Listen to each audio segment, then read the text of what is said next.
journal. Il est 18h03. On va évoquer ce qui s'est passé en Ukraine avec cette pluie de bombes. Au moins 83 missiles ont été tirés sur le territoire ukrainien. On va y revenir dans un instant dans le détail. Avec des drones suicides notamment. On voit les détails de ce qui s'est passé en Ukraine avec Maxime Lavandier et on en débat en plateau. C'est une vague de bombardements d'une ampleur inégalée. Lundi matin, 5 explosions ont lieu à Kiev, visées pour la première fois depuis le 26 juin. Plusieurs quartiers ont été touchés, dont le centre-ville, où les dégâts sont importants. Les immeubles en ruine et les carcasses calcinées des voitures attestent de la brutalité des frappes sur les infrastructures. Mais également les civils. Cette jeune fille se filmait dans les rues de Kiev quand un missile s'écrase tout près d'elle.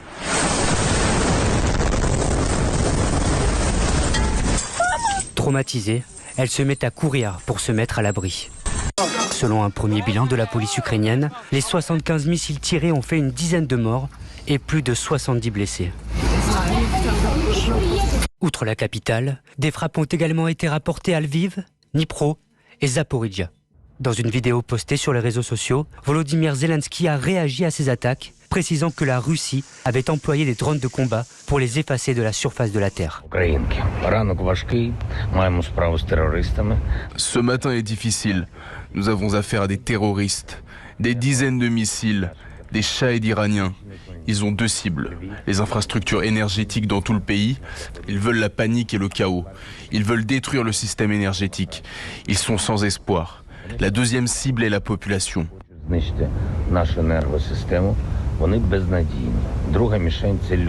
De son côté, Vladimir Poutine a confirmé que Moscou avait lancé une campagne massive de bombardement contre l'Ukraine. Général Clermont, on a entendu le président Zelensky évoquer un certain nombre de missiles qui ont été tirés, notamment des missiles Shahid iraniens. De quoi s'agit-il exactement ? Là, il s'agit de drones. De drones iraniens qui ont été transférés cet été. Ce sont des petits drones avec une portée assez longue, une puissance assez intéressante, qui rencontrent malgré tout des difficultés. Et c'est pas la première fois que les Russes utilisent ces drones, en particulier sur la ville de Kiev. Et il y en a donc dans les forces russes, sur le terrain, et il y en a probablement aussi en Biélorussie. Mais c'est pas ça qui fait le plus mal.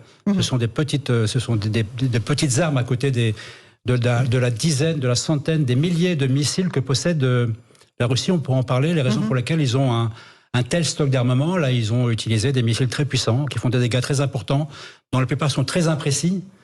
Donc lorsqu'on déclare que l'on cible des infrastructures critiques, ça veut dire qu'on va cibler des centrales électriques ou des stations d'épuration. Il faut pour ça des armes qui sont précises. La plupart de ces armes ne sont pas précises parce qu'elles sont beaucoup trop anciennes pour être précises. De quel stock de missiles dispose la Russie actuellement ? Ils ont une gamme, c'est hallucinant là. Il faut se mettre dans la tête que l'URSS a chuté parce qu'elle consacrait 50% de son PIB à la défense. 50% du PIB à la défense.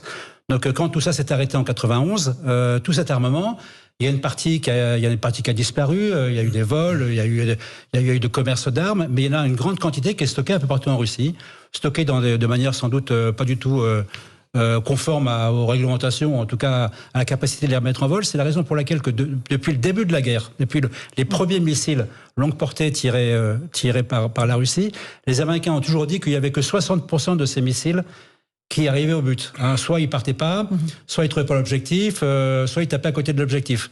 Donc une énorme quantité de missiles, dont beaucoup ne font pas but sur l'objectif désigné, mais tapent plutôt 2 km à côté. Et 2 km à côté, il y a souvent les civils, quand ce n'est pas volontairement une décision de frapper les installations civiles. Pour évidemment installer la terreur. Patrick Martin-Genier nous a rejoint, spécialiste des questions internationales. Merci d'être avec nous. C'est une réponse de Vladimir Poutine, très claire, à l'attaque du pont de Crimée.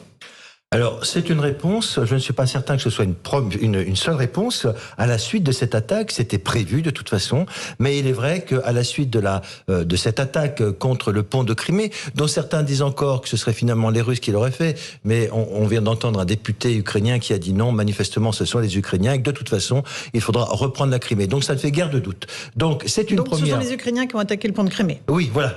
D'après ce qu'a dit tout à l'heure un député de Kiev, il a clairement dit que c'était l'Ukraine, donc je pense qu'il n'y a pas trop de doute à ce sujet. C'est une première riposte. Plus de 80 missiles quand même tombés sur Kiev, dont on dit que ce sont des infrastructures militaires ou des infrastructures telles que des centrales électriques ou des barrages. Et donc, effectivement, c'est une première riposte, mais il y en aura d'autres. Il y en aura d'autres parce que Vladimir Poutine a réuni aujourd'hui son Conseil de sécurité et il a dit qu'il était prêt à faire toute autre riposte si les intérêts nationaux russes étaient en cause, car il considère que ce ne sont plus des frappes de légitime défense, il considère que c'est une attaque terroriste contre un territoire qui est russe. Donc ça va continuer, mais effectivement, c'est une première riposte et ce sont des civils qui ont été touchés aussi, pas uniquement des infrastructures. Un terrain de sport, voilà. près de on sera en direct de Kiev tout à l'heure. On frappe indistinctement les cibles civiles. Donc pour moi, c'est du terrorisme, c'est de la terreur. Et sur les 83 missiles, tous n'ont pas, tous touché. Certains ont été interceptés par la défense aérienne. Il y en a eu sur Lviv, oui, il y en a eu par contre dans toutes les grandes villes de l'Ukraine. Vincent Herouet, c'est une grande riposte ou c'est une petite riposte selon vous? C'est 83 missiles qui nous paraissent absolument effrayants et qui ont fait des victimes, ou est-ce qu'il va y avoir une gradation effectivement dans la réponse de la Russie? Pardon, je vais vous décevoir, mais la première chose, c'est que 83 missiles, c'est le chiffre que donne la défense ukrainienne, prétendant en avoir abattu une cinquantaine. C'est un chiffre qui est à prendre avec des pincettes, parce que c'est une guerre où il y a énormément de propagande, et de propagande des deux côtés. Donc moi, je ne sais pas combien de missiles ont été tirés, un grand nombre visiblement. Ils ont été tirés sur l'ensemble du territoire, l'ensemble des villes. Alors, évidemment, ça suscite la terreur, parce que ça tombe au petit bonheur, la malchance, pourrait-on dire, avec, effectivement, ce ne sont pas des missiles très précis, on n'est pas comme à Bagdad, où, à Bagdad, on voyait, vous savez, les missiles de croisière américains qui prenaient l'angle des rues, passaient au-dessus de vous dans une espèce de semi-silence, et ils tournaient à la là, c'est pas le cas, c'est pas les mêmes. Ils allaient s'abattre vraiment sur la cible. Ça n'empêchait pas les bavures, mais ils pointaient vraiment leur cible.